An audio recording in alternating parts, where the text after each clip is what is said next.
Hi,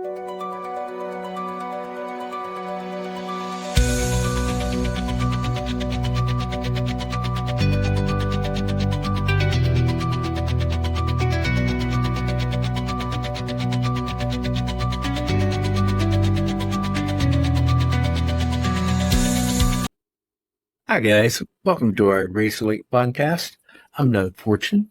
I just want to encourage you to go to our Facebook page and follow us if you wouldn't mind. Head over to our YouTube channel, like us, and subscribe, and you'll be glad you did.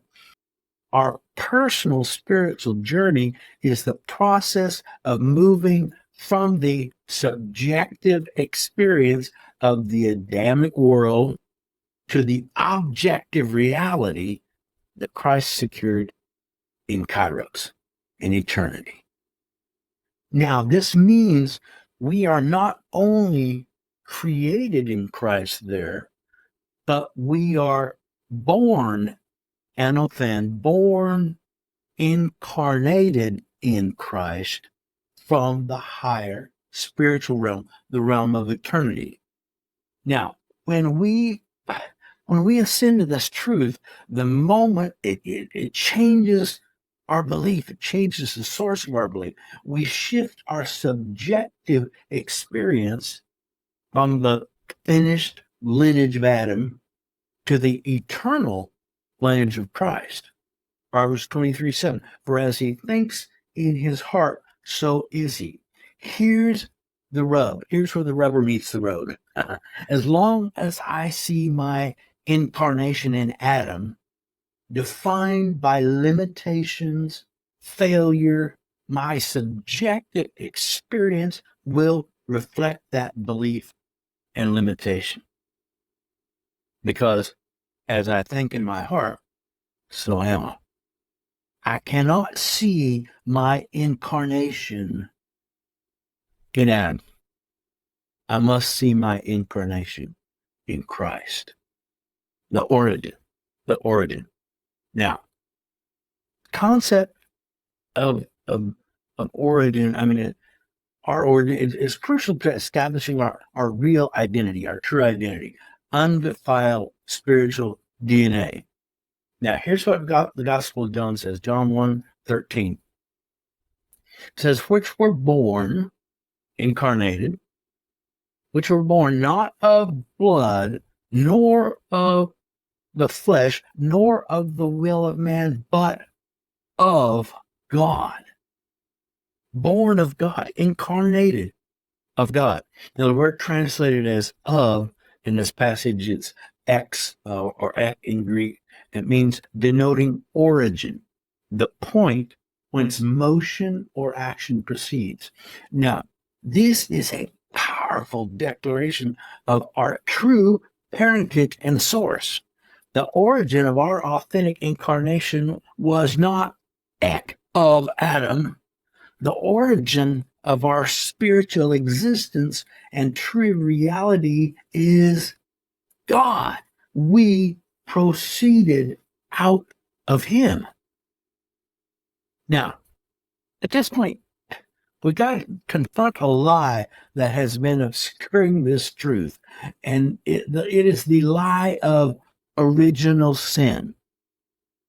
The lie of original sin. It's a modern Christian doctrine stating that all humans inherit a sinful nature and guilt from Adam and Eve's disobedience, creating an inherent separation from God and liability to punishment. Now, here is the stunning reality of history. The doctrine of original sin in its definitive and condemning form, or Western Christianity, which includes Catholicism, Protestantism, it didn't emerge until the late 4th and early 5th century AD. Yes, 400 or more years after Christ and the apostles. See, the doctrine originated with the theological work of, guess who? St. Augustine of Hippo. Now, the man who also gave us the doctrine of eternal conscious torment. Now, Augustine argued that human beings are born not merely sick or corruptible, prone to error. That's what the early Greek fathers believed. But not only that, but guilty and spiritually dead at birth, inheriting both the corruption, the tendency to sin, and the guilt, the liability and punishment of Adam's first sin. This created an impossible moral dilemma. Why would a just God hold a newborn baby guilty for the actions of a distant ancestor? But see, that's what he taught.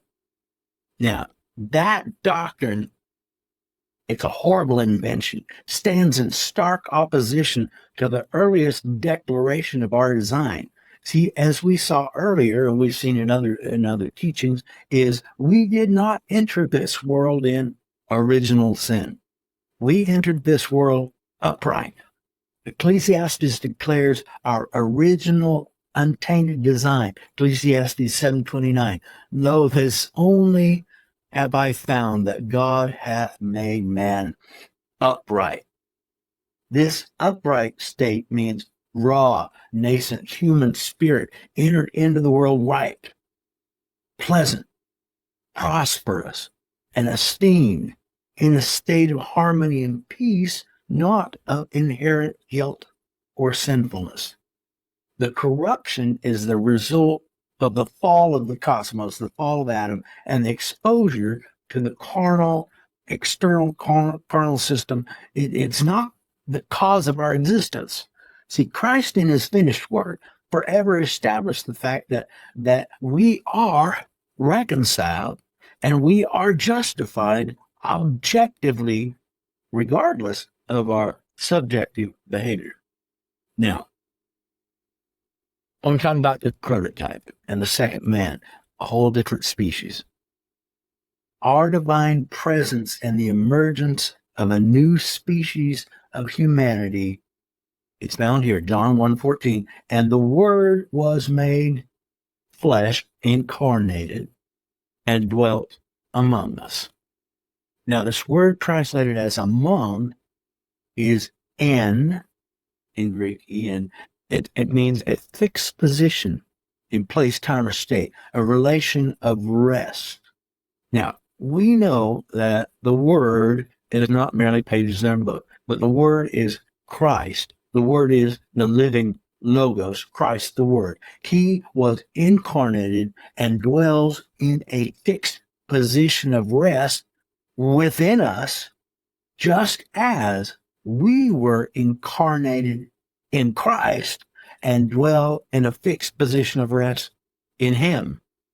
See, this state of communion, common union, that's what Father has had in his mind the whole time, a divine fusion of human and the spiritual. Now, Paul speaks about the subjective incarnation of Christ within us in Galatians 4:19. He says, my little children, of whom I travail in birth, being incarnated, of whom I travail in birth, again until Christ be formed in you. Now, I like the Aramaic rendering. It's very powerful. Shifts the focus to an inner realization. And here it is in the Aramaic Galatians 4:19. My little children, for whom I am in travail, incarnated again, until Christ be a reality in you, a reality, real on the inside. See, this speaks of the reality of Christ incarnated in us and the reality of us incarnated in Christ. See, the travail of Paul is not to save a person, but to reveal that Christ already formed and dwelling within there. Now, the book of Romans states that he might be the firstborn, Romans 8:29, the firstborn incarnated among many brethren. Now, the word translated as firstborn is protokos in Greek, derived from protos, which means foremost in time, place, order, importance, before beginning. That's protos. And the other word, picto, which means to bring forth, to bear, to produce. We get our English word prototype from protos. The incarnation of Jesus is the prototype, the bringing forth, the bearing and producing of many brothers and sisters that are born of God. See, this is far more than just a spiritual metaphor. Much more than that. Christ is bringing forth, bearing, and producing a new creation of humanity all together. Spirit, soul, and body incarnate as the second man. The journey of the soul is not an evolution into something new. It is a return to something eternal. For decades, Doug Fortune has guided seekers past the surface of tradition and into the depths of divine origin. Access these life-altering teachings wherever you are.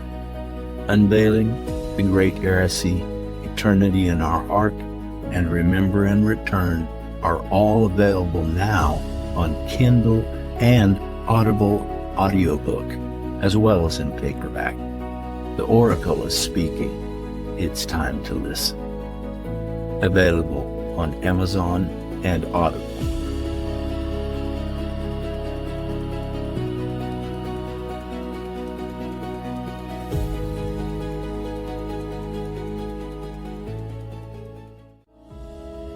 Have you ever felt a sudden flash of insight? A feeling that you already knew a spiritual truth you'd never heard before? That intuitive whisper isn't an accident. It's a memory. The groundbreaking new book, Remember and Return, reveals that your true identity wasn't formed at birth. You are a finished masterpiece, the poem of God, recovering a glory you already possess. Remember and Return is more than a book. It's a journey back to the third heaven, your origin. The veil is torn. Are you ready to remember? Remember and Return by Doug Fortune is available now.